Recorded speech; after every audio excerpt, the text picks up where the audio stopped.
Sejam todos muito bem-vindos a mais um Condomínio em Pauta. O assunto de hoje é locação por aplicativo. O condomínio pode barrar? O que mudou com a decisão do STJ? Mudou alguma coisa? Bom, para discutir esse assunto tão importante, você normalmente conhece como Airbnb, é o mais falado. Nós temos aqui o Dr. João Paulo Rossi e a síndica profissional Lena Mota. Lena, muito prazer ter você aqui com a gente hoje. Muito obrigada pelo convite, Ricardo. Eu que agradeço. Dr. João Paulo, muito prazer ter você aqui com a gente. Prazer é todo meu, Ricardo. Voltar aqui é sempre uma grande oportunidade. Muito obrigado. E antes de falar sobre esse assunto, não deixe de seguir o nosso canal, não deixe de curtir, de comentar, de compartilhar. Venha conosco nesse objetivo de disseminar a informação de qualidade, que só assim a gente vai junto profissionalizar e melhorar esse segmento tão importante para a coletividade brasileira. Esse é um assunto polêmico e que tem a ver com o que eu acabei de falar da importância da coletividade, importância dos condomínios no nosso país. Qual é o seu entendimento inicial para a gente começar esse bate-papo?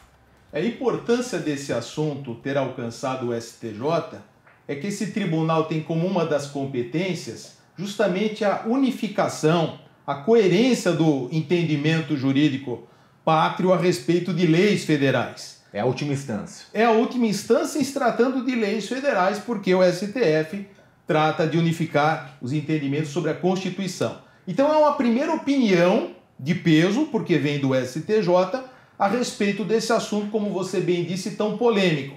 Agora eu acho que é importante pontuar, Ricardo, esse é o ponto de partida para tudo, sobre a extensão da aplicação desse entendimento. Nós temos um primeiro entendimento, mas ele não é em tom de precedente, ele não é cogente, obrigatório. Ele vale para as partes envolvidas naquele julgamento em específico que começou lá no Rio Grande do Sul. Então serve como um norte, como um farol, mas não obriga que o juiz aqui de São Paulo aplique exatamente as mesmas conclusões, as mesmas ideias do que foi dito nesse julgado. Então, diferente até do que talvez tenha sido divulgado por algumas mídias, de que essa decisão era uma espécie de jurisprudência ou um direcionamento absoluto, não. Ele se trata de um direcionamento por ser uma terceira instância, mas não é algo que podemos citar como uma jurisprudência ou algo similar a isso. Não, é um primeiro julgado, não chega a formar jurisprudência porque não há um conjunto tão grande de julgados que apontem na mesma linha, e nós não podemos esquecer que o sistema jurídico atual ele prevê alguns julgamentos que têm esse tom obrigatório, cogente, é o caso de súmula vinculante, é o caso de um tema repetitivo, é o caso de um incidente de assunção de competência. Não se trata disso, tá? Esse julgamento, volto a repetir, ele tem importância sinalizando como é que o STJ recebe, digere essa questão, mas dá liberdade para que outros magistrados Brasil afora apliquem outros entendimentos. Você já vai explicar o que foi decidido nesse caso. Lena, de um tempo para cá tem sido assunto recorrente nos condomínios essa questão do aplicativo, né? Alocação por curta temporada ou por curta duração, que seria o mais correto, que a gente conhece muito por Airbnb, mas tem sido caso de bastante discussão e problema dentro dos condomínios, né? Sim, bastante. Inclusive, alguns condomínios já têm tomado, até mesmo antes dessa última manifestação, né, da quarta turma, providências em relação à regularização para ou proibir, né, ou liberar até quando a gente não tem a previsão dentro da convenção. Então já tem um andamento. De que alguns condomínios já estão se organizando para levar a decisão para a convenção e Exato. ter já uma decisão interna para como deve ser andado dentro dos condomínios. Mas isso gera muito problema, né? Principalmente na questão tangente à segurança, né? A preocupação maior por parte dos condôminos, né? Sim, esse é o ponto principal nos condomínios, pelo menos nos quais eu atuo, né, como síndica profissional. A visão desses condôminos é justamente abrir, né, deixar vulnerável a segurança condominial dos demais.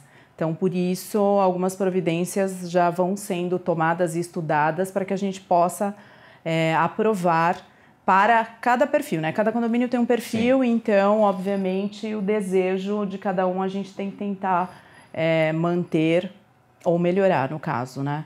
Doutor, o que disse o STJ nessa manifestação? Eu vou pegar minha colinha aqui, Ricardo, porque eu não lembro de cabeça números.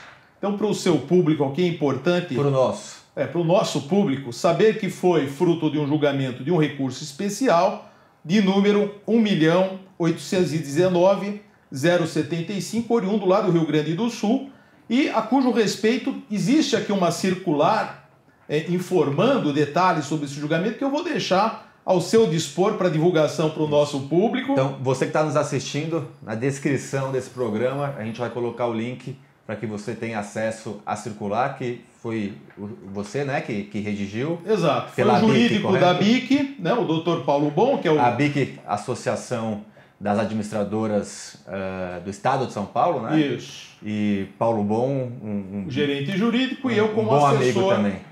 Nós redigimos essa circular que está disponível aí para vocês.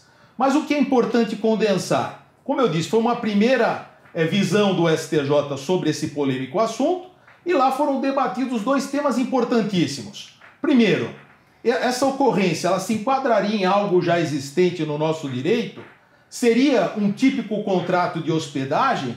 Seria um contrato de locação por temporada à luz da lei do inquilinato? E o julgado disse que não, que é algo novo, que essa é a famosa economia disruptiva, economia do compartilhamento, e que na falta de uma lei específica, nós vamos tentar moldar essa situação nova. Então foi isso que o julgado tentou fazer. Deixou bem claro que não é, tipicamente, nem hospedagem, nem locação por temporada clássica da lei do inquilinato. E aí vem a questão principal, o embate entre o direito de propriedade do condômino versus, né, o direito de propriedade dele poder dispor, colocar ali na sua unidade quem ele quiser, e de outro, esse poder que o próprio condomínio tem como entidade de autorregulação, de regência, de segurança, de proteção, algo que a Lena aqui bem expôs. O condomínio é uma comunidade de tom democrático. E nós sabemos que o Código Civil, que é a lei mãe, falando do condomínio, ela fala sobre generalidades, essa lei.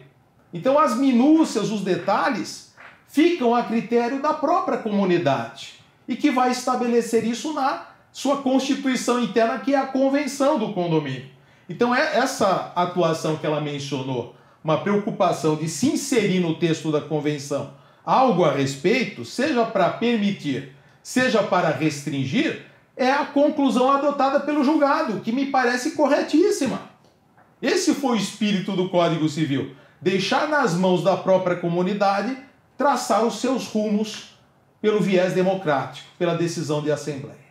Essa decisão, ela vem de acordo com uma tendência do judiciário, né? De cada vez mais dar força à legislação, entre aspas, interna do condomínio, né? Que é a convenção, a principal, vamos chamar que a convenção pode ser comparada ao Código Civil do condomínio, algo nesse sentido, dando força para eles decidirem, na sua maioria, ou perto da sua totalidade, né? 2/3, né?